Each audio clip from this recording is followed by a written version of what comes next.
গরমের মাশরুম, তাই না? আমাদের দেশের মাশরুম চাষের যে সমস্যা আছে যেগুলো, তার মধ্যে একটা অন্যতম সমস্যা হলো যে গরমের সময় আমাদের মাশরুমের চাষ করে না। এই গরমের সময় যাতে মাশরুমের চাষ বাড়ে বা আমাদের মাশরুমটা আমরা বাজারে সবসময় অ্যাভেলেবল করতে পারি, সেই জন্য আমাদের মানে জাতটা সঠিক জাত নির্বাচন করে চাষ করতে হবে। এই জন্য আমাদের মিল্কি মাশরুম চাষটা মানে উপরে বেশি গুরুত্ব দিতে হবে। তার কারণ গরমের সময় যেগুলো মাশরুম চাষ হয় তার মধ্যে মিল্কিটাই সবচেয়ে মানে উত্তম মাশরুম, যেটা দিয়ে আপনার সর্বোচ্চ ফলন পাওয়া যাবে এবং এটার চাষ পদ্ধতি মোটামুটি সহজ, খুব বেশি কঠিন না। এটা সহজে চাষ করা যায়, ফলন অনেক বেশি। এটার জন্য আমরা মিল্কি মাশরুম চাষ করি। এখন আমরা একটু দেখি মিল্কি মাশরুমের চাষ পদ্ধতি কি। যদি আপনারা এর অনেক কিছুই আপনারা ইতিমধ্যেই করছেন, অলরেডি প্র্যাকটিক্যালও করছেন, সেই জিনিসগুলি আমার এখানে আসবে। Milky mushroom, milky white mushroom, এটা আমরা বলছিলাম, এটা নিয়ে কি সংকেত কি বলেন? সিআইডি দেখুন, দেখলে বুঝবো এটা মিল্কি মাশরুম। এটা গ্রীষ্মকালীন মাশরুম। এটা 30 থেকে 38 ডিগ্রি সেন্টিগ্রেড তাপমাত্রার উপযুক্ত তাপমাত্রা। তবে এটা 38-40 ডিগ্রি গেলেও কোনো সমস্যা হয় না। 70 থেকে 80% আর্দ্রতা লাগে। সব মাশরুমের জন্য আর্দ্রতা বেশি লাগে। এটার বৈজ্ঞানিক শ্রেণীবিন্যাস এটা আমাদের জন্য গুরুত্বপূর্ণ না।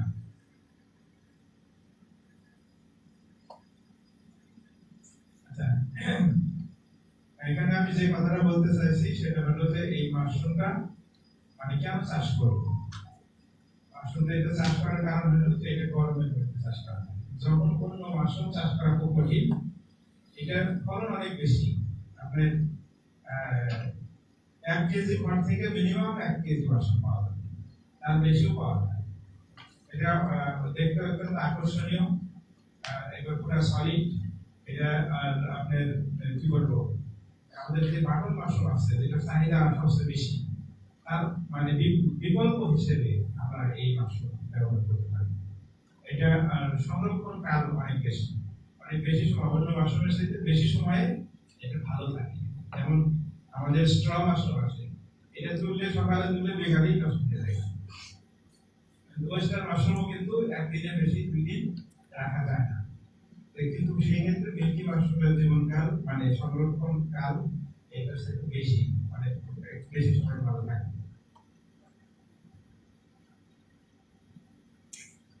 মিল্কি মাশরুম আমরা চাষ করার জন্য যে মিডিয়া, যেটাকে আমরা বলি সাবস্ট্রেট। সাবস্ট্রেট নাম শুনছেন তো, তাই না?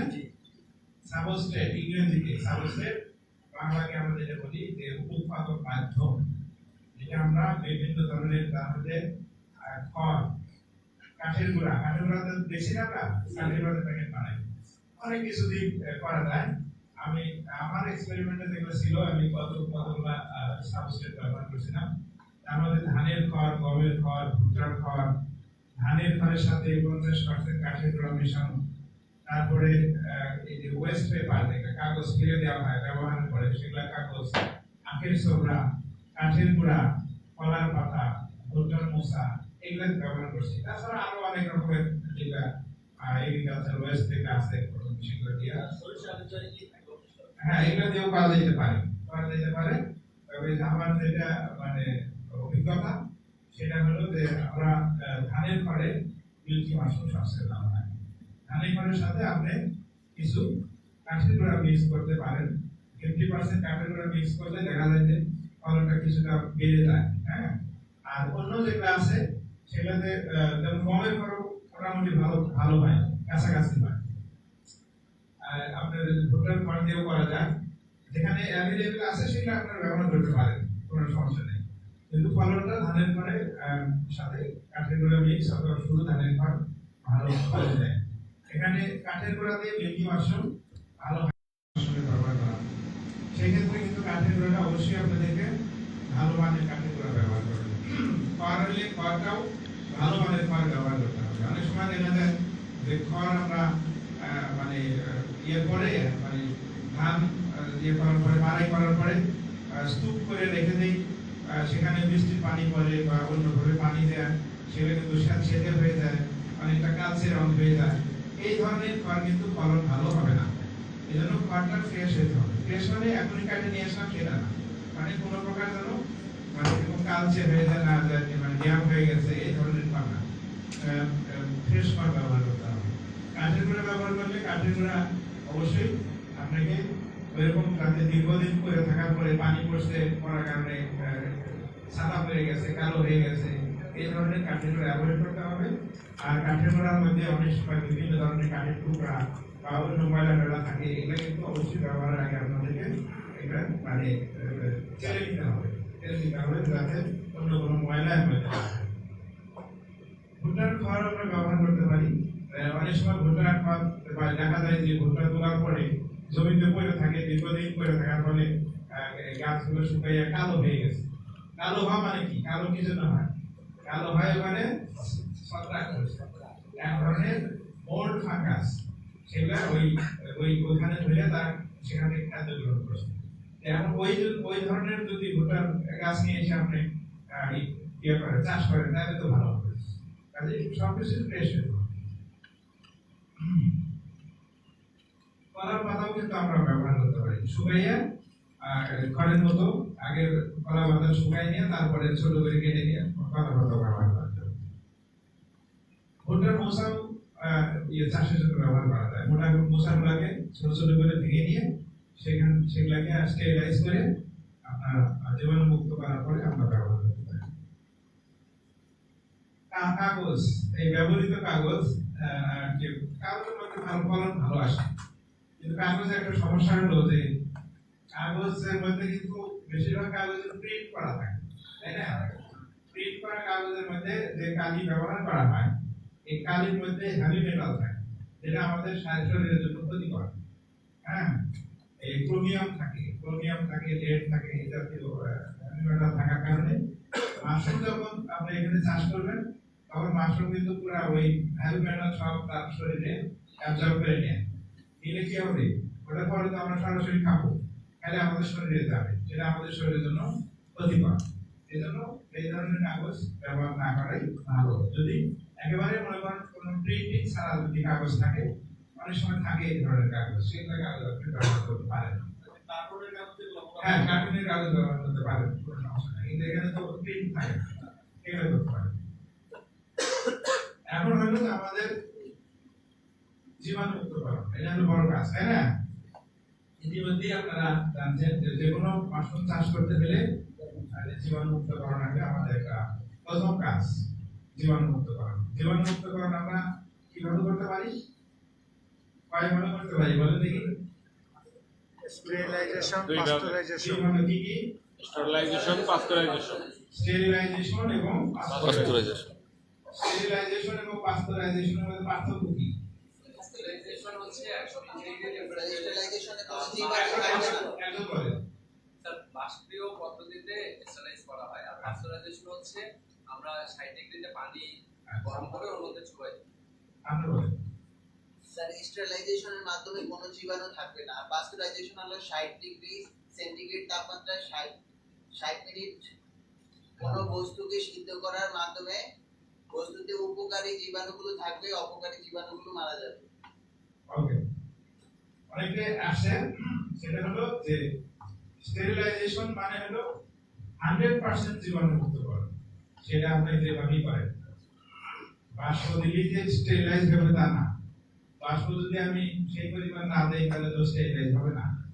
স্টেরিলাইজ করতে গেলে আমাদের যে সমস্ত জীবাণু এখানে থাকে কমপক্ষে 120 ডিগ্রি সেন্টিগ্রেড তাপমাত্রায় আপনাকে হিট করতে হবে। 120 ডিগ্রি সেন্টিগ্রেড তাপমাত্রায় এক মানে সাবস্ট্রেটের ধরনের উপর ভিত্তি করে 1 ঘন্টা থেকে আপনি 2 ঘন্টা 3 ঘন্টা রাখতে পারেন। তারপরে এখানে কোনো প্রকার জীবাণু থাকবে না, স্টেরিলাইজের মধ্যে কোনো প্রকার জীবাণু থাকবে না। এখানে স্টেরিলাইজ করার যেহেতু কোনো প্রকার জীবাণু থাকে না, এখানে এই স্টেরিলাইজ করা ম্যাটেরিয়াল কখনোই আপনার ওপেন ভাবে কোনো মানে ইনোকুলেশন করা যাবে না।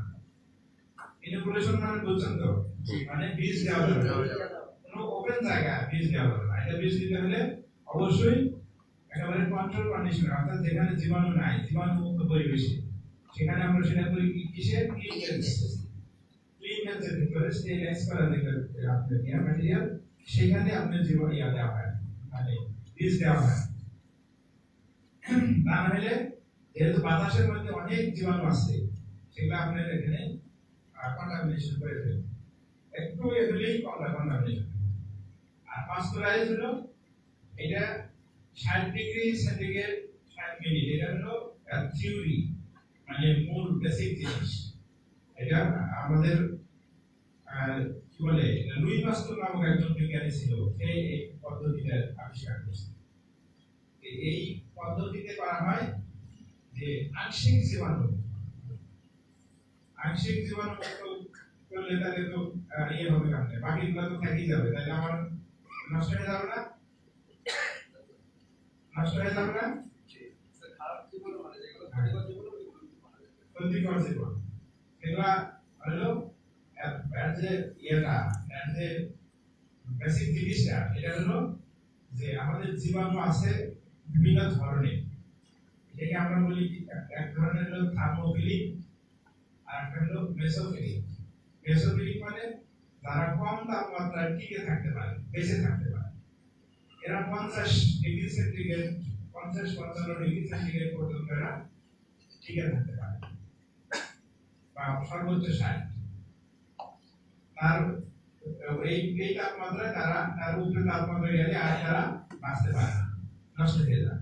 এবং এই যে জীবাণুগুলা দেখলাম, এই মেসোফিলিক, যেগুলো আমাদের অল্প তাপমাত্রায় যারা জীবন বংশবিস্তার করে, এরা আমাদের জন্য সবচেয়ে বেশি ক্ষতিকর। মানে এরা দ্রুত আমাদের যে সাবস্ট্রেট আছে তার মধ্যে তারা বংশবিস্তার করে নিজেরা দখল করে নেয়। খাবার তো সাবস্ট্রেট মানে কি, এটা খাবার, ওই মাশরুমের ছত্রাক হোক বা অন্য ছত্রাক হোক, তার জন্য এটা খাবার, তারা এটা বংশবিস্তার করে।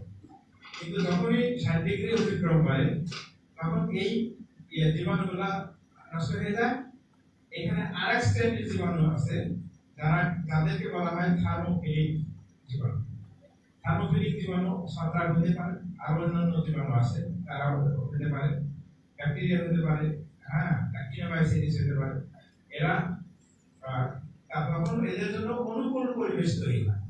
ওরা এই বীজের অল্প তাপমাত্রায় ভালো বংশবিস্তার করতে পারে না। 55 ডিগ্রি পার হলেই তখন এদের জন্য অনুকূল পরিবেশ তৈরি হয়, তখন এরা সংখ্যা বৃদ্ধি করতে পারে। তাহলে এরা কিন্তু আমাদের এই মানে ছত্রাক, যেটা মাশরুমের ছত্রাক, তার জন্য কোনো প্রতিযোগিতা করে না, তার সাথে কোনো প্রতিযোগিতা করে না। আমার যেটা প্রতিযোগিতা করে, তারা 50-এর মধ্যেই বা 55 ডিগ্রির মধ্যেই সে সব শেষ হয়ে যায়। যারা থাকে তারা মানে ওখানে বংশ বিস্তার করে অনেক, করার কারণে ওই যে ক্ষতিকর যেগুলা, পরবর্তীতে ওইখানে আর কোনো ক্ষতিকর যেগুলা আছে ওগুলা আর সেখানে যাইতে পারে না, সেখানে তাদের বংশ বিস্তার করতে পারে।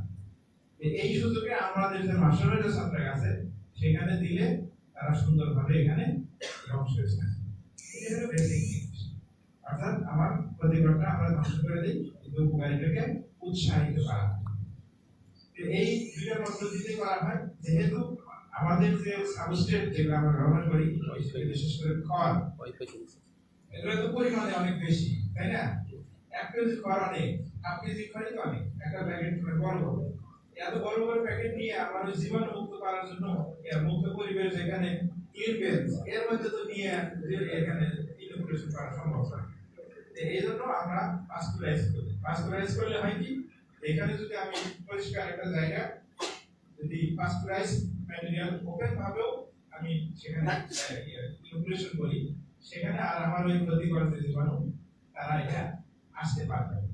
এই জন্য আমরা ওই দেখেন যে ওই যে রুমের মধ্যে বেঞ্চের মধ্যে করে রেখে ঘরের মধ্যে আমরা দিয়ে দিই, বীজ দিচ্ছি, তাই না?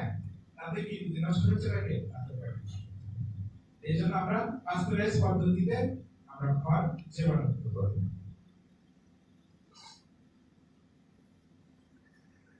সেটা কিভাবে করবো একটু আমি দেখি।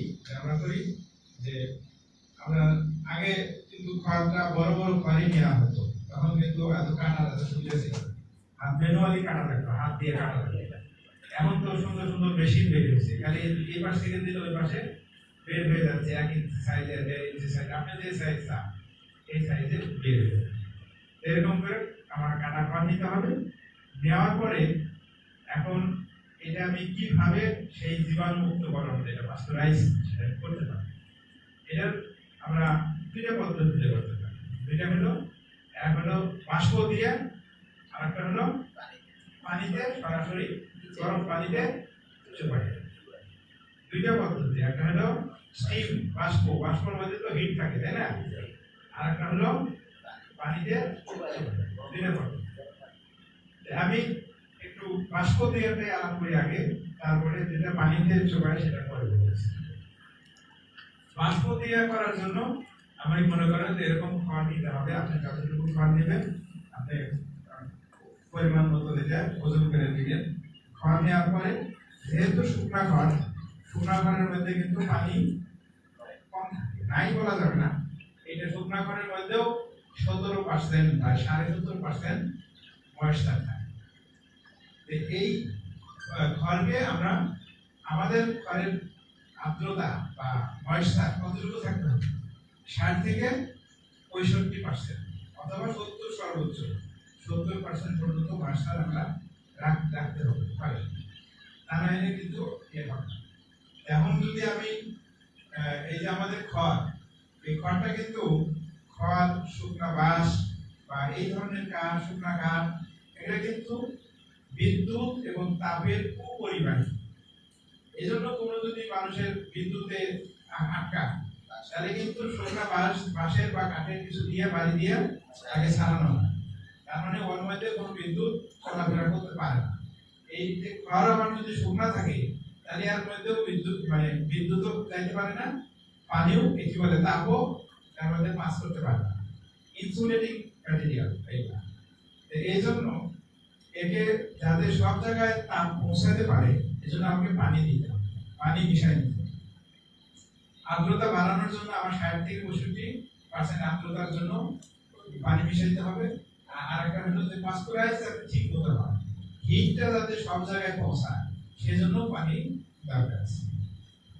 এই জন্য আমাকে পানি মিশাই নিতে হবে এমন ভাবে যাতে 60 থেকে 65% আর্দ্রতা হয়, এবং সেই পানি আস্তে আস্তে দিতে হবে, এবং আস্তে আস্তে পুরো খড়টাকে এমন ভাবে মিশাইতে হবে যাতে প্রতি জায়গায় পানি সেই মতো পৌঁছায়। এমন কতটুকু খড়ে কতটুকু পানি, এটা একটা প্রশ্ন।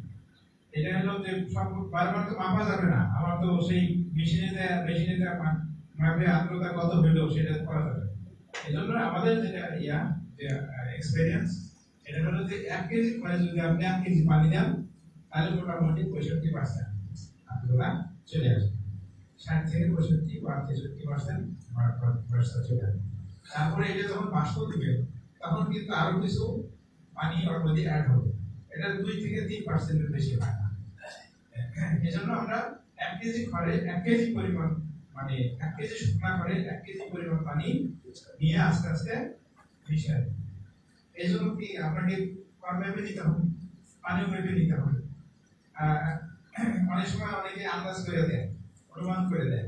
এটা এক্সপেরিয়েন্স যখন হয়ে যায়, বুঝে যে না আসলে এটা দিয়ে এই পরিমাণ দিলে হয়ে যাবে, সেটা তখন আস্তে আস্তে যখন কাজ করবেন, করতে করতে আপনার অভিজ্ঞতা হাত দিলেই বুঝবেন যে না এটা এই পরিমাণ ময়েশ্চার হয়ে গেছে।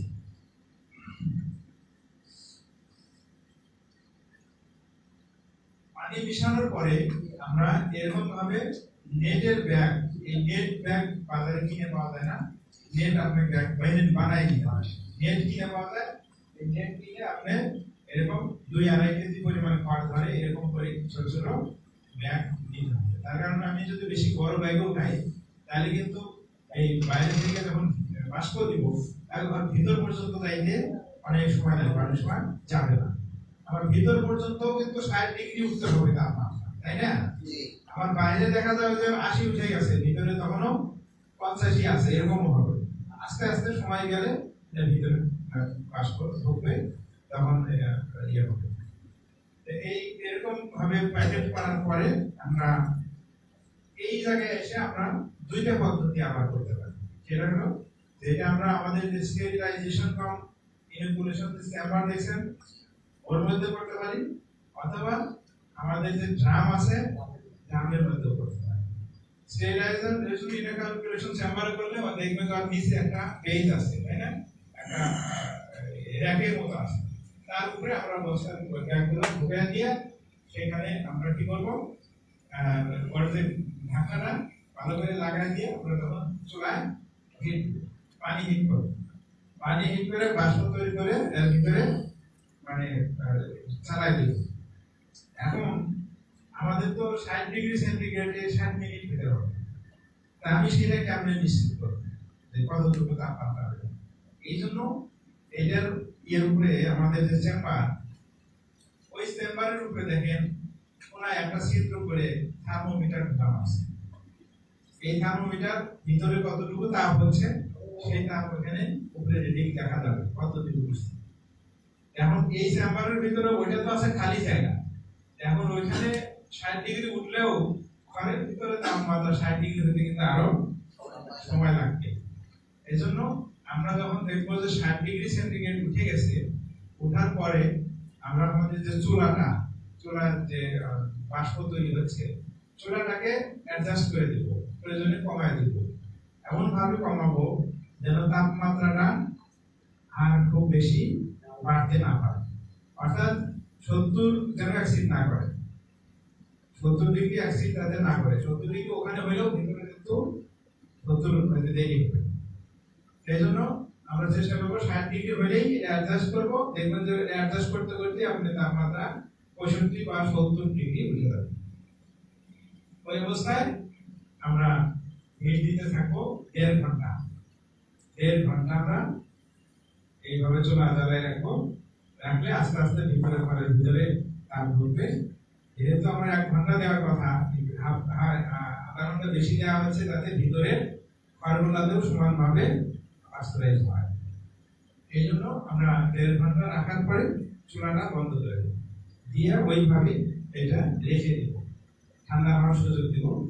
এটা আমরা সাধারণত আগের দিন যদি এটা বের করি, পরের দিন এটা আমরা ফর্মুলা বের করি। বের করার পরে তখন এই ঘরের ভিতরে তখন আমরা বীজ মিশাই, যেটা আমাদের মাদার কালচার যেটা আমরা বলি সেটা আমরা মিশাই। যেটা ধানের মাদার কালচার হতে পারে, কাঠের গোড়া হতে পারে, গমের হতে পারে, যে কোনো মাদার কালচারই আমরা আমাদের মিশাইতে পারি। আর যদি সেটা ড্রামের মধ্যে করা হয় তাহলে অবশ্যই এই যে ড্রামের মধ্যে এরকম একটা বেস দিতে হবে, তার নিচে যাতে 8 থেকে 10 ইঞ্চি পরিমাণ পানি দেওয়ার সুযোগ থাকে। ড্রামের ভিতরে পানি দেওয়ার পরে উপরে এরকম একটা ইয়ে দিব, দিয়া যাতে এই সরাসরি খড়টা পানির ভিতরে না যায়। পানির ভিতরে গেলে তো ভিজে যাবে, তাই না?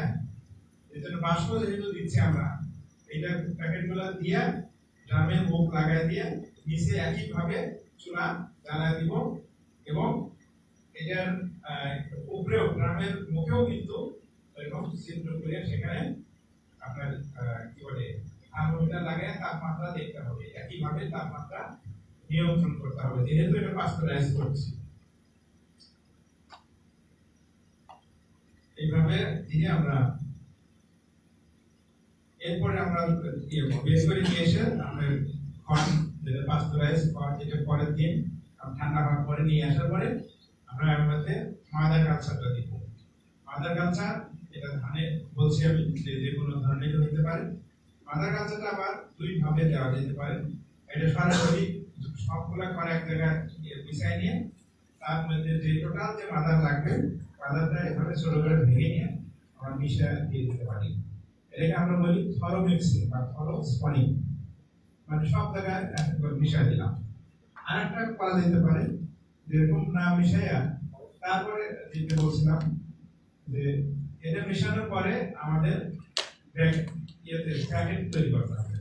প্যাকেটটা আমরা সাধারণত মানে 1/2 কেজি করে প্যাকেট করি, অর্থাৎ শুকনাকে অল্প 1/2 কেজি, ভেজানোর পরে সেটা 1 কেজি উঠতে চলে যায়। হ্যাঁ, এই জন্য আমরা 12 বাই 18 যে পিপি, 12 বাই 18 সাইজের পিপি সিঙ্গেল লেয়ার আমরা ব্যবহার করি এই এর জন্য, মিল্কি মাশরুমের প্যাকেট, ফরেন প্যাকেট তৈরি জন্য।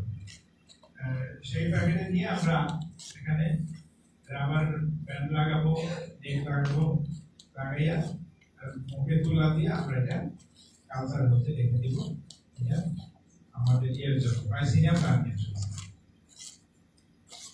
অথবা ওই যে সরাসরি ওই মানে ঘরোয়া মিশাইয়া আমরা কিন্তু এইভাবেও করতে পারি।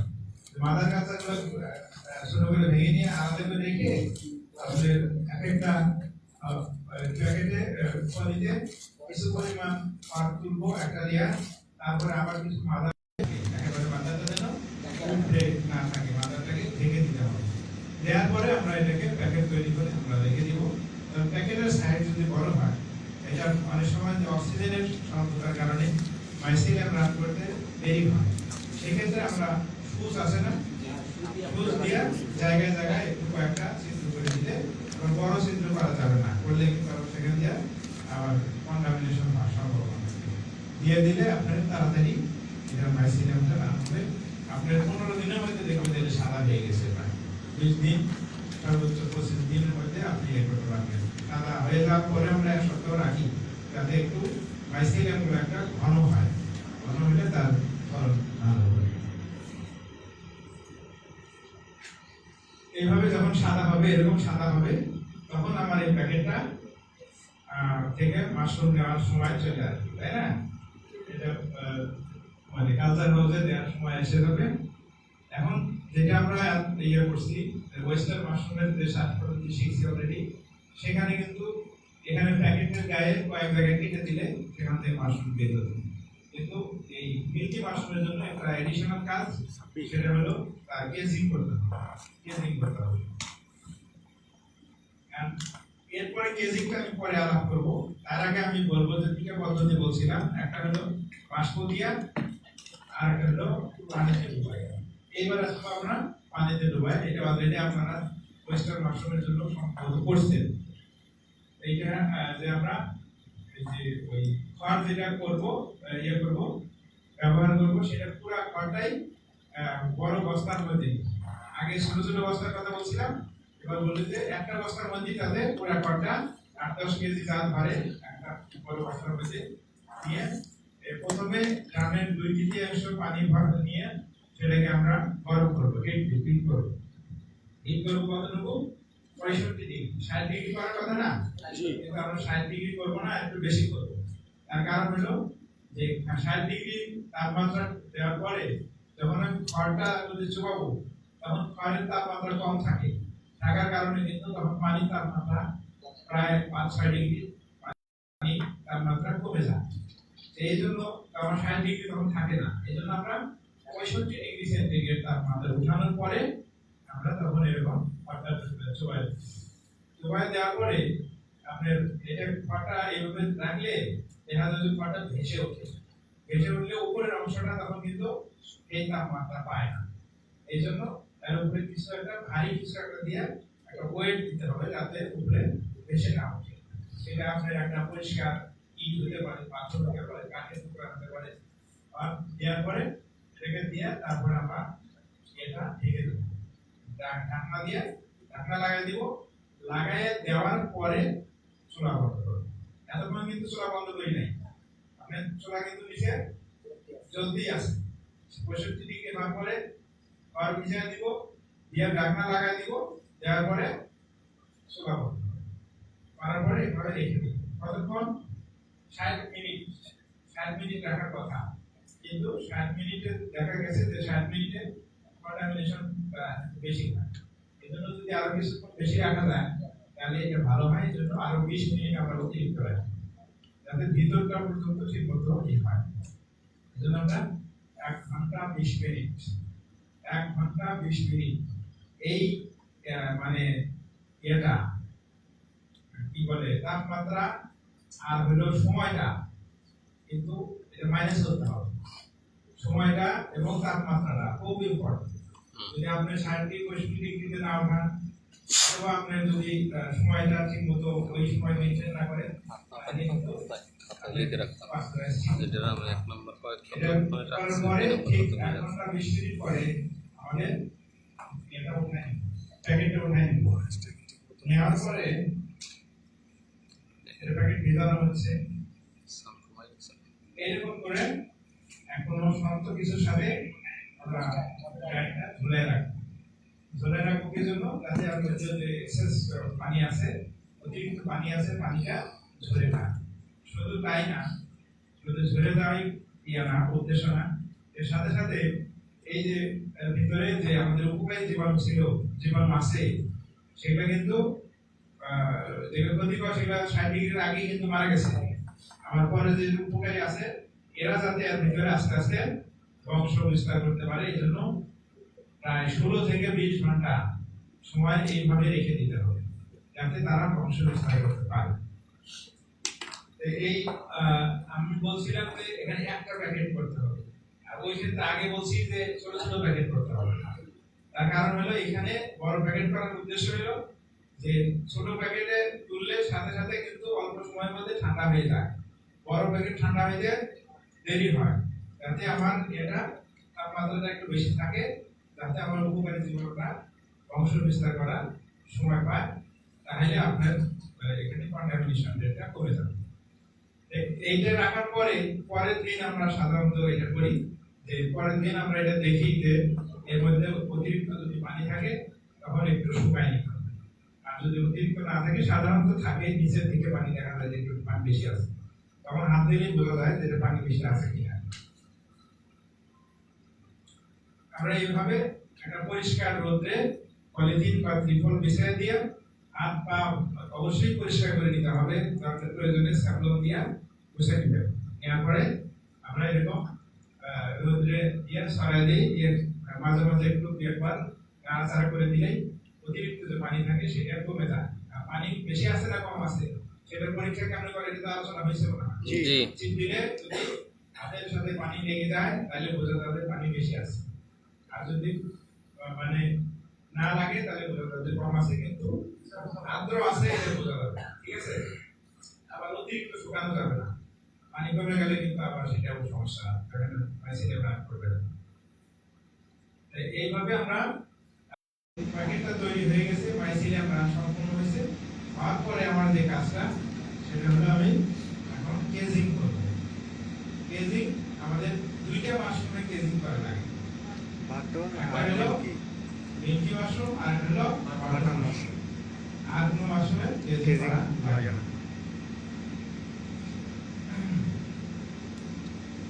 কেজিং মানে কি? কেজিং মানে যে আমাদের যে সাবস্ট্রেটটা আছে, যখন মাইসিলিয়াম কমপ্লিট হয় তার উপরে একটা লেয়ার মাটি অথবা মাটির সাথে কম্পোস্ট মেশানো অথবা অন্য কিছু দিয়ে 1 থেকে 1.5 ইঞ্চির একটা স্তর তৈরি করে দেওয়াটাই হলো কেজিং। এই কেজিং আমরা সাধারণত বিভিন্ন জিনিস দিয়ে কেজিং করা যায়। আমরা দোআঁশ মাটি দিয়ে করতে পারি, দোআঁশ মাটির সাথে পচা গোবর, একেবারেই যেটা পচা একদম সার মাটির মতো হয়ে গেছে, সেই মাটির সাথে ওটা মিশিয়ে নিতে পারি, অথবা মাটির সাথে সার বালু মিশিয়ে নিতে পারি, অথবা এখানে যে আমাদের যে মাশরুমের স্পেন্ট সাবস্ট্রেট, মাশরুমের প্যাকেটগুলো মাশরুম হারভেস্ট করার পরে আমরা ফেলে দিয়ে যদি এক জায়গায় পচায় নেই দীর্ঘ সময় রেখে, সেইটাও আমরা ব্যবহার করতে পারি। ভার্মি কম্পোস্ট ব্যবহার করতে পারি, কোকোপিট ব্যবহার করতে পারি।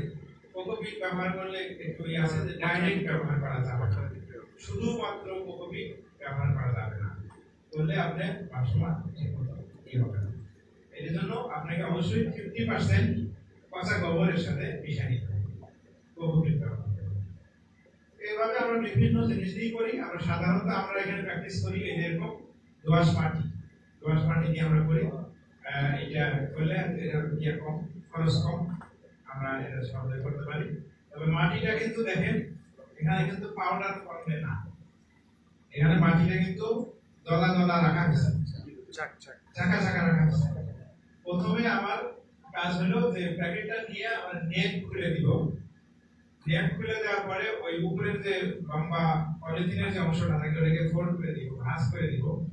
1 থেকে 1.5 ইঞ্চি রেখে বাকি অংশটা ভাঁজ করে দিব।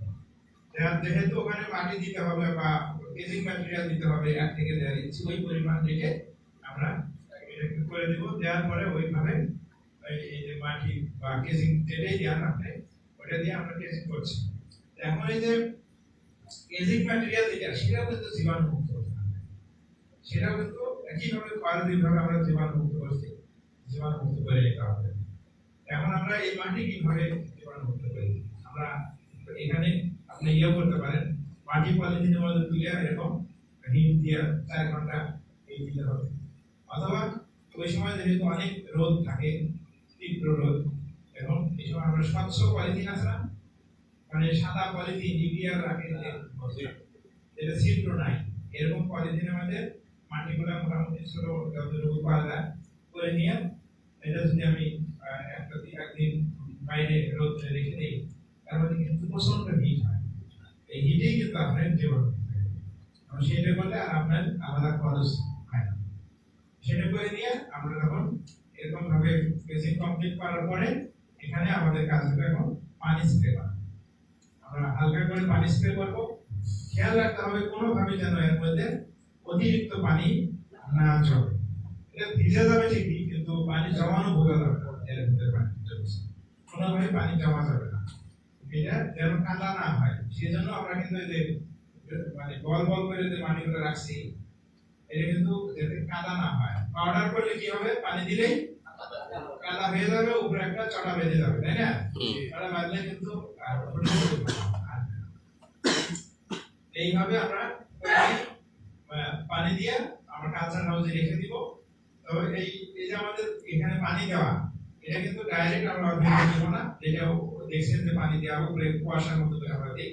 এবং এই পানি মিল্কি মাশরুমের এয়ার মাশরুমের চাইতে ওয়েস্টার্ন মাশরুমের চাইতে অনেক পানি কম লাগে। এখানে দিনে 3 বারই যথেষ্ট, সর্বোচ্চ 4 বার লাগে যখন বেশি ড্রাই হয়ে যায় আবহাওয়া, তখন 3 থেকে 4 বারের বেশি লাগে না। তার কারণ মাটিতে পানি দিলে মাটিতে পানি ধরে থাকার একটা আছে, ক্যাপাসিটি আছে, তাই না? ওটা বেশ কিছুক্ষণ ধরে রাখতে পারে, মানে আর্দ্র অবস্থায় থাকে।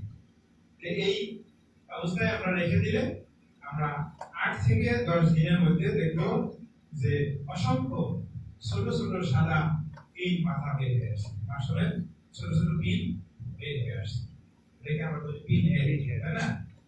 এই পিন হেড বের হয়ে আসার পরে আপনার এই মাশরুমটা আর মানে সংগ্রহ উপযোগী হতে 5 থেকে 7 দিন সময় লাগে।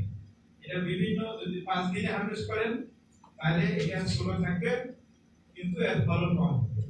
যারা বাটনের অল্টারনেট হিসেবে ব্যবহার করতে চান তারা 5 দিনে ব্যবহার করতে পারবে, কিন্তু সেক্ষেত্রে ফলনটা কমে যাবে।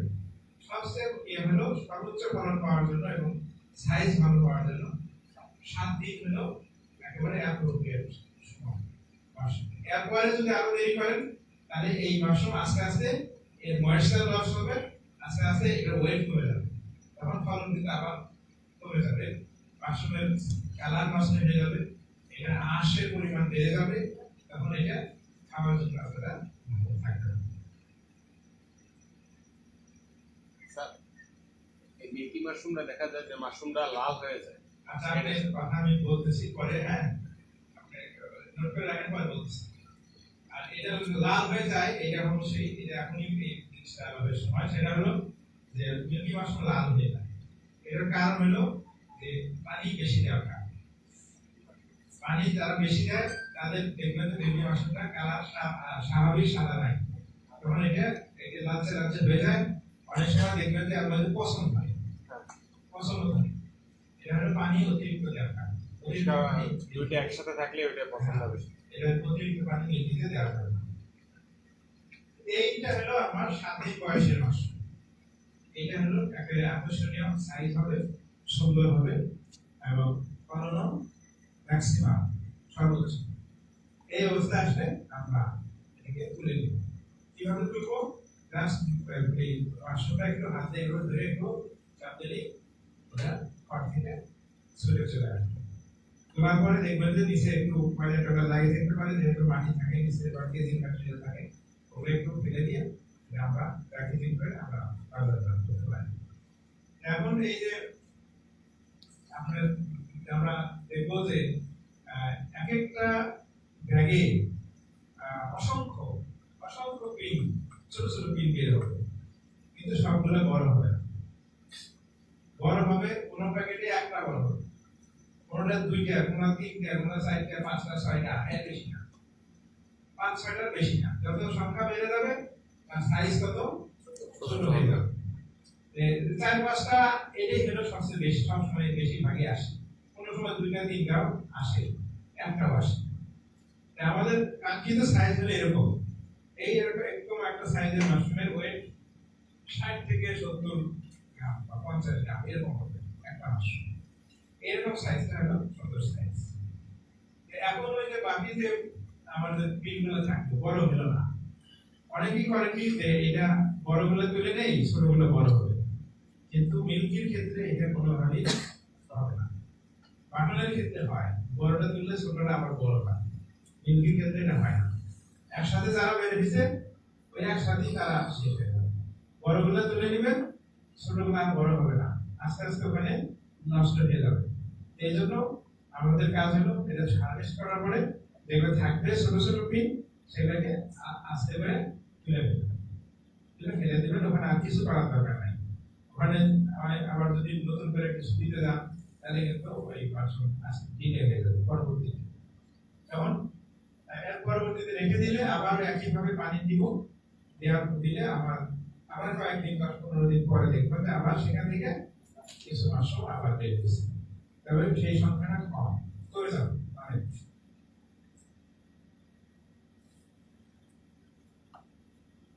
আমি দেখছি সাধারণত প্রথম যে মাশরুম আসে প্যাকে, তার পরিমাণ হলো টোটাল মাশরুমের যদি 100 হয় তার 75% প্রায় 74 কত জানি আছে, 7.88 এই পার্সেন্টটা হলো ফার্স্ট হারভেস্টে আসে, আর বাকি সেকেন্ড হারভেস্টে যায় প্রায় 20% এর কাছাকাছি আসে, থার্ড এবং ফোর্থ হারভেস্টে যায় একেবারেই মিনিমাম, কোনো প্যাকেটে আসে তো আসে এরকম।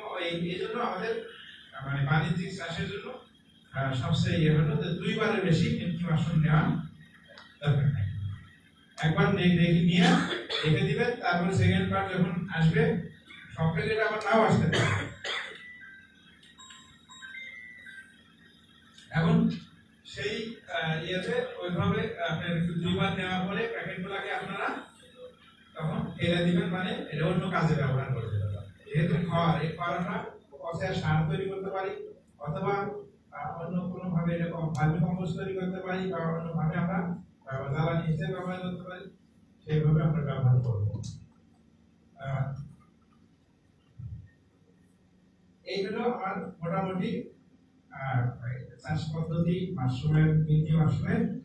এখন আমি হয়তো কোনো জায়গায় বাদ দিয়েছি কিনা, আপনারা যদি কারো কোনো প্রশ্ন আগে আমরা জি বলেন। হ্যাঁ, এরপরে যে যখন আমি কেজি দিলাম, এখন যে ওইটার উপর কিছু যে খরা ওইটা কি পলিথিনের মুখটা কি খোলা থাকবে, খুলে দিব না ওই মুখ বন্ধ অবস্থায় উপরে দিয়ে দেবো? দেখা যাচ্ছে কি মুখ খোলা না বন্ধ? আমি বলছি যে নেক খুলে দেওয়ার পরে আপনার পলিথিন যেটা থাকবে এটাকে লম্বা থাকে তো ভাঁজ করে দিতে হবে। ভাঁজ করলে 1 ইঞ্চি থেকে 1.5 ইঞ্চি রেখে পুরোটা ভাঁজ করে দিতে হবে। তখন কি আর বাঁধার সুযোগ আছে?